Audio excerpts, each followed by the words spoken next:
It turns out he got diagnosed with ADHD, but it took such a long time because the district didn't want to like help my brother, and he was my baby. That's my baby. That's my little brother, right? So I guess any time that my dad would come out with like the sandal or like the belt or just whatever, I'd be like, no, that's my brother. Don't touch him. Hit me. Whoa. And so a lot of the times, like, I would get the spanking or my parents would feel like so bad. And mom has accomplished a lot. She would tell me when I was little, or just recently too, she would say that growing up that she didn't want me to be embarrassed of her, growing up, like, when I would introduce her to teachers, family, or friends, like, oh, this is my mom. And so she wanted to make sure that she would be able to speak the language and there wouldn't be a barrier, so she could attend like meetings, PTA meetings, just anything. Yeah, the whole thing. She wanted to be involved in like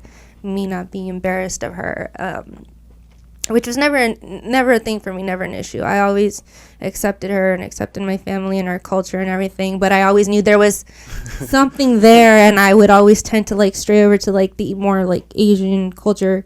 But I mean, it is what it is. My family is all over the map, and just it shows, I guess.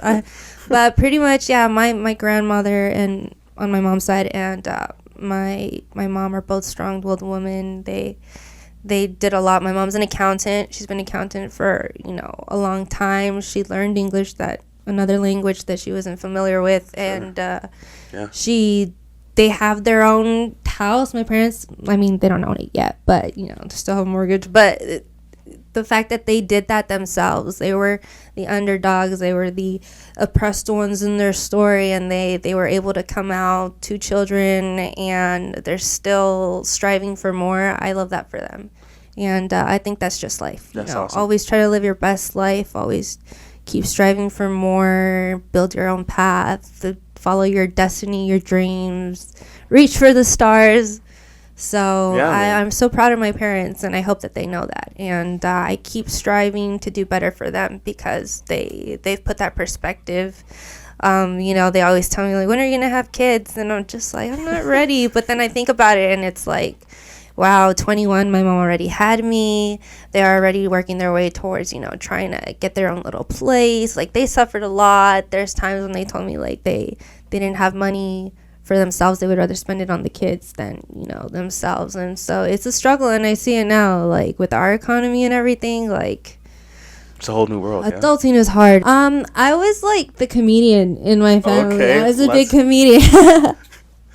I don't know if I'm still a comedian. I guess I can't. You never leave, right? It never leaves your soul. It never. The funny bone never goes away. Yeah. So you always try to keep that kind of comedic relief around. Yes, I do. Yeah. I haven't done it in a while, but that's just because I've been dealing with my own issues. But I'm starting to get back to that point where, like, I feel good, and making fun of a situation, making light of that, like, it really makes you feel better.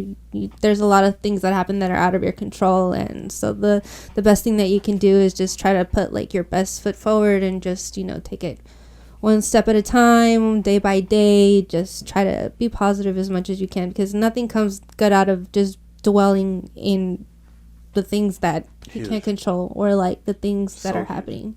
Yeah, you just gotta try your best. You gotta get yourself out of the hole, your own self. Nobody's gonna help you out. I mean, there'll be people there to support you once you finally have that hand out of the hole, but you gotta really have that mentality to always want better for yourself. So what about your brother? You and your brother, were you guys super close too?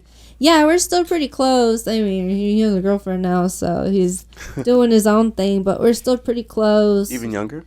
When we were younger, yes. It was really weird because my brother growing up, he was super active, crazy active. So he was a big troublemaker. I remember he bit a teacher once. He kicked a teacher once, and we had no idea what was going on. My mom just thought oh my God, it's a boy, right? It feels like I have 5 kids with this one kid.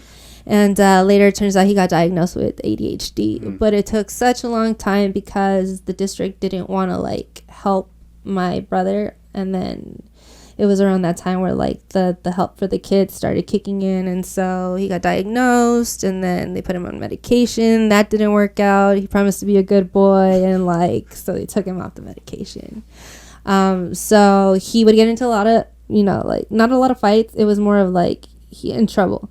So at home, when he would get in trouble, well, it was different back in the day. You would get disciplined. You get a spanking, a pow, right? Yeah. And so for some reason, he was my baby. That's my baby. That's my little brother, right? So I guess any time that my dad would come out with like the sandal or like the belt or just whatever, I'd be like, no, that's my brother. Don't touch him. Hit me. Whoa. And so a lot of the times, like, I would get the spanking, or my parents would feel like so bad, and they just would tell him like, no, don't be doing that, because, like, they don't want him to keep doing it. And obviously, if I'm there taking the spankings for him, he's not going to learn. But pretty much, that's why he's a spoiled brat right now. I'm just kidding.